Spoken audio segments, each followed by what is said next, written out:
Kalau pemalsuan sih selama kita dalam proses tender itu kita tidak menemukan gitu. Kalau ya karena kan semua dokumen itu kan semua telah diupload gitu. Dan hasil dari uploadan itu kita diklarifikasi keasliannya memang ada gitu. Jadi kalau masalah pemalsuan itu juga menurut teman-teman juga itu kan buktinya apa yang dipalsukan itu juga kami juga masih menunggu dari teman-teman gitu. Tapi selama proses tender kita tidak menemukan apa yang dimaksud dengan kepalsuan itu, dokumen itu. Sebenarnya latar belakang perusahaan ini bagaimana Pak? Kan sempat dibahas tadi katanya ini perusahaan sempat bermasalah di tahun-tahun sebelumnya, itu bagaimana Pak sampai bisa dipakai untuk revitalisasi ini? Memang pada saat di tahun 2012 kan memang pernah mengerjakan pelabuhan Nusantara di Palipi, gitu kan, itu terkait kasus gitu.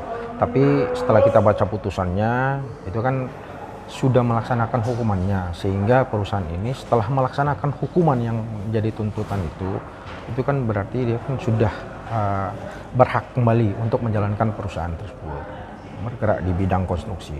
Itu aja sih. Katanya sempat ada penugasan katanya tadi kan sempat pernah jadi tersangka Pak, terus sudah selesai semua masalah itu bagaimana? Ya kan putusannya ada, putusan terhadap badan usaha itu sendiri kan hanya denda atau pembekuan selama 6 bulan. Ya.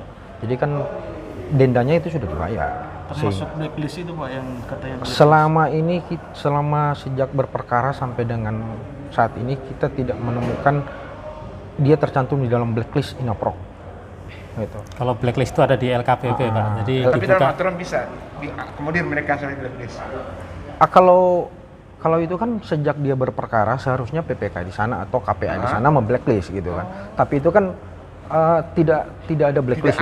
Tidak ada blacklist gitu. Jadi yang namanya blacklist terhadap perusahaan itu kan itu seharusnya kan diberlakukan atau yang memblacklist itu adalah KPA di sana gitu. Diajukan ke LKPP. Iya. Itu kan proyek tahun 2012 dan diputus bersalah korporasinya itu tahun 2017 dengan hukuman denda kan, sehingga apabila dendanya tidak dilaksanakan baru dia di blacklist atau dibekukan usahanya. Itu aja sih. Tapi dibekukan 6 bulan Pak waktu itu Pak, bukan selamanya. Gitu.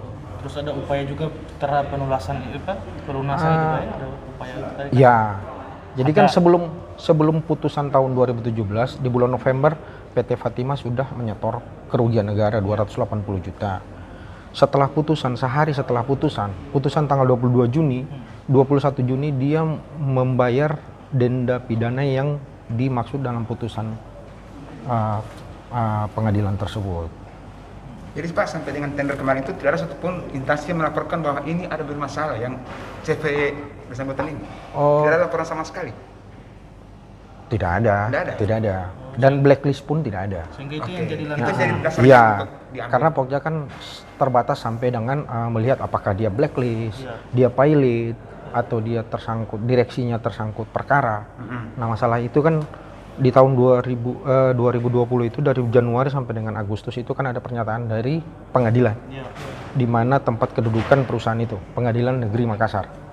Jadi di pengadilan itu dia mengeluarkan 3 surat keterangan, yaitu tidak pilot, tidak dalam perkara perdata, dan tidak dalam perkara pidana. Gitu. Itu dasarnya Pak ya? Iya, dasarnya itu. Untuk status pengerjaan sekarang Pak bagaimana itu? Wah, kalau itu status pengerjaan itu kan di PPK.